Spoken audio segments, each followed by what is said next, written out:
बिस्मिल्लाहिर्रहमानिर्रहीम। अस्सलाम वालेकुम। एक सवाल आया है, बहुत सारे लोग पूछते रहते हैं अक्सर मुझसे, ख़ास तौर पे हमारी बहनें ये सवाल करती हैं कि अगर मुर्शिद ना मिले तो क्या किया जाए। ये सवाल बड़ा इम्पोर्टेंट है क्योंकि हमारी पर्देदार बहुत सारी ऐसी बहनें हैं जो अपने घरों में ही रहती हैं, और दूसरा ये कि सही मुर्शिद का मिलना भी आजकल बड़ा मसला है क्योंकि दुकानें बहुत खुल गई हैं। तो ये तो वाकई, और साथ हमारे जो ऐसे यूट्यूबर्स हैं या हमारे ये खानकाएँ जो भी हैं वहाँ पे ये बताया जाता है कि ज़िक्र करें, तसव्वुर शेख करें।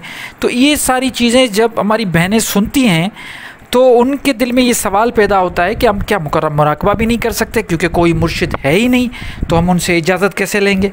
एक ये बात हो गई। दूसरा, बैत कैसे करें, फ़िज़िकल कोई ऐसा आदमी हमें या ऐसा कामिल मुर्शिद कहाँ से मिलेगा, हम तो घरों में बैठे रहते हैं।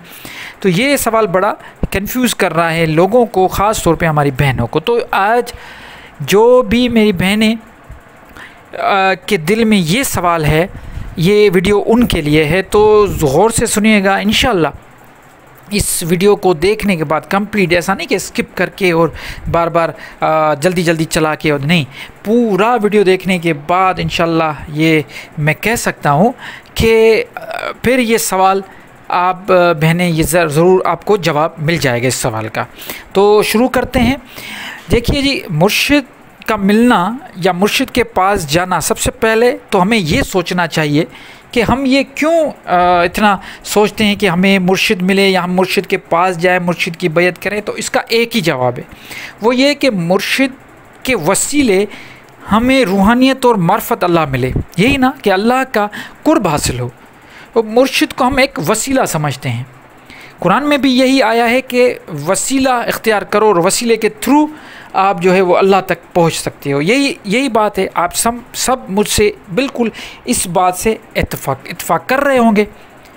अब मसला ये है कि वो वसीला जिसको हम मुर्शिद कह रहे हैं, जिसको हम शेख कह रहे हैं, जिसको हम रहबर कह रहे हैं, जिसको हम उस्ताद कह रहे हैं, जिसको हम टीचर कह रहे हैं, जिसको हम गुरु कह रहे हैं, वो फ़िज़िकल एक बशर होना ही लाजिम है या कोई और चीज़ भी हो सकती है? ये भी तो एक सवाल है ना। तो इसका जवाब बिल्कुल सीधा सादा है। वो ये कि देखिए, असल मकसद है अल्लाह तक पहुंचना वसीला किसी को बना के। तो अगर किसी को अल्लाह ताला मुख्तलिफ़ असबाब बनाता है, अल्लाह ताला बनाता है, आप और हम कुछ नहीं करते, अल्लाह ताला असबाब बनाता है। अगर किसी के लिए अल्लाह ताला ने ऐसा माहौल साजगार नहीं बनाया, ख़ास तौर पे औरतों के लिए, कि वो किसी मर्द के या किसी ऐसे बशर या किसी ऐसे बुज़ुर्ग के पास जाके बैत करे और उस शेख से कोई फ़ैज़ हासिल हो, ये अगर असबाब उन औरतों के लिए नहीं जुड़ रहे तो इसका मतलब ये नहीं है कि वो मार्फत तक नहीं पहुंच सकती, वो मुराकबे नहीं कर सकती। ऐसी तो कोई बात नहीं है। उसके लिए फिर दूसरे रास्ते होंगे। जैसे डॉक्टर इसरार साहब से किसी ने पूछा कि आप हमें ये बताएं कि आपका मुर्शिद कौन है और आपको फ़ैज़ कहाँ से मिला। किसी ऐसे बड़ी महफ़िल थी तो किसी ने सवाल किया डॉक्टर इसरार साहब से, तो उन्होंने बड़ा ज़बरदस्त जवाब दिया। उन्होंने कहा कि दाता गंज बख्श अली हजवेरी रहमतुल्लाह अलैह के किताब में लिखा हुआ है कि अगर किसी को मुर्शिद ना मिले, ये बड़ी इंपॉर्टेंट बात है कि किसी को अगर मुर्शिद ना मिले तो उसको चाहिए वो कुरान को अपना मुर्शिद बनाए। और कुरान का ये वादा है कि आप कुरान को अपना मुर्शिद बनाएंगे तो क्या होगा, फ़ैज़ मिलना शुरू हो जाएगा। वसीला तो फिर कुरान भी है। ज़ाहिर सी बात है, आप अगर मुसलमान हैं, आप अल्लाह के दीन पे चल रहे हैं, तो दीन का सारे जो रूल्स हैं वो तो कुरान में मौजूद हो, तो वसीला तो कुरान है। अब शेख, ये ज़रूरी थोड़ी है कि आपको किसी, ये कुरान में थोड़ी लिखा है कि 100% आपको कोई ऐसा बुज़ुर्ग ही हो जो अल्लाह तक पहुंचाएगा। नहीं, अगर है तो अच्छी बात है, मिल रहा है तो ठीक है। नहीं मिल रहा तो ज़रूरी थोड़ी है कि आप मायूस होकर सोचें कि बस मैं तो पीछे रह गई, मुझे तो कुछ नहीं मिला, मैं तो इजाज़त किससे लूँगी, मैं अल्लाह का ज़िक्र कैसे करूँगी, मैं मुराकबा कैसे करूँगी, मैं अल्लाह की मार्फत ये राह सलूक का जो सफ़र है वो कैसे तय करूँगी। नहीं, आप जुड़ जाएं। मैं ये लिख के आपको देखता हूँ, आप कुरान के साथ जुड़ जाएं। अब आपको अरबी नहीं आती, लैंग्वेज नहीं आती, उसकी ट्रांसलेशन तो आपकी लैंग्वेज में है, आपको वो तो ट्रांसलेशन तो पढ़नी आती है ना। आप चाहे हिंदी हो, आप चाहे उर्दू हो, आप चाहे इंग्लिश हो, कोई भी लैंग्वेज आप अपनी आपकी मदर टंग हो, उस मदर टंग में आपको कुरान शरीफ अवेलेबल है। आप वो लें, आप उसको पढ़ना शुरू करें। जहन में ये लगाएं कि मेरा जो वसीला है वो यही कुरान है, मैं इसी कुरान के ज़रिए अल्लाह की मार्फत हासिल करूँगी। आप ये करके देखें, इसी कुरान के ज़रिए। आपका शेख भी यही है, आपका रहबर भी यही है, आपका रहनुमा भी यही है, आपका गुरु भी यही है, और यही आपको फैज़ देगा।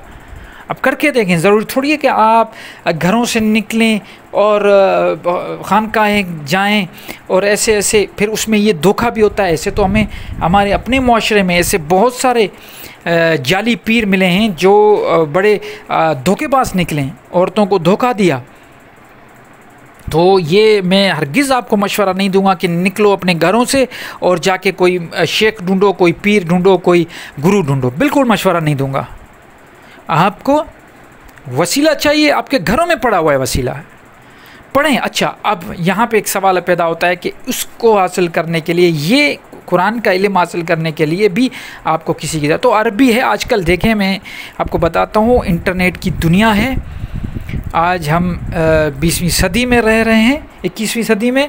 आप ये सोचें, देखें कि इनकलाब आ चुका है। आपके यूट्यूब भरे पड़े हैं अरबी लैंग्वेज सीखने के लिए, अरबी सीखने के लिए, चाहे वो ग्रामर हो, तजवीद हो, कुछ भी हो, बिल्कुल ओपन पड़ा हुआ है प्लेटफॉर्म। मेहनत करें।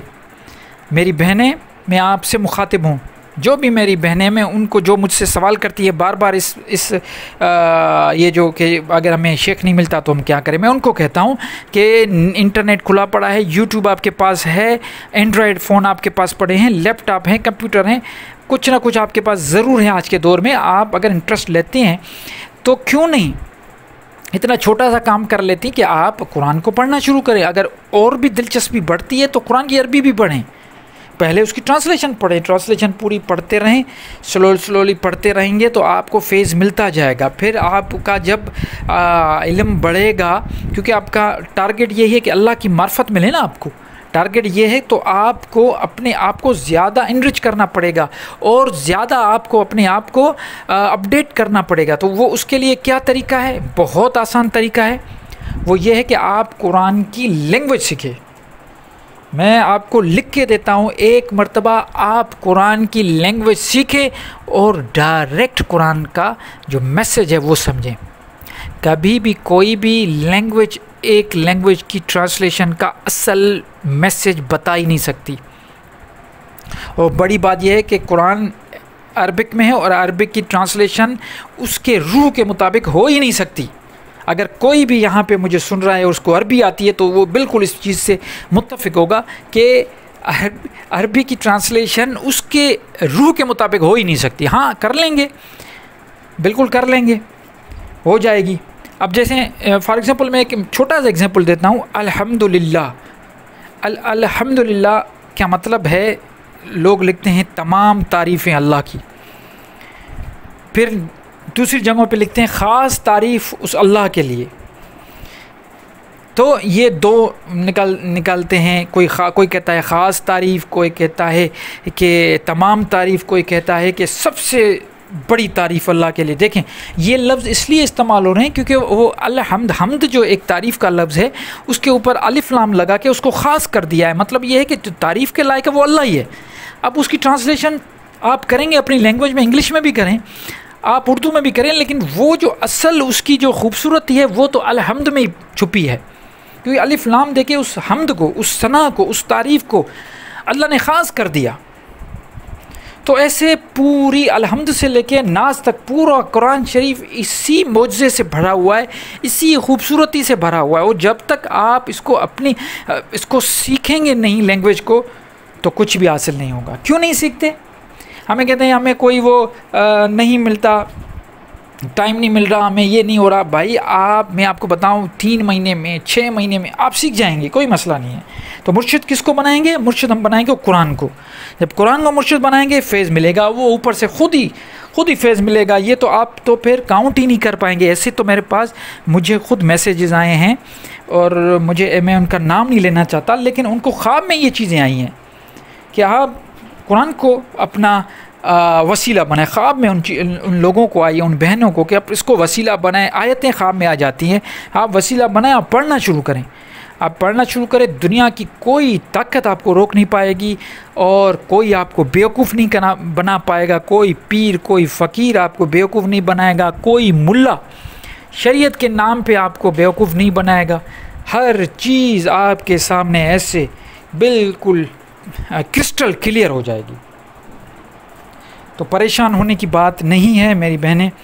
अल्लाह की मार्फत चाहिए, अल्लाह का किताब है, बुक ऑफ गाइडेंस, इसको पकड़ लें। इसी में ही फलाह है, इसी में ही कामयाबी है। दीन की भी, दुनिया के भी, हर जगह पे आपको अगर कामयाब होना है तो यही एक रास्ता है और कोई रास्ता नहीं।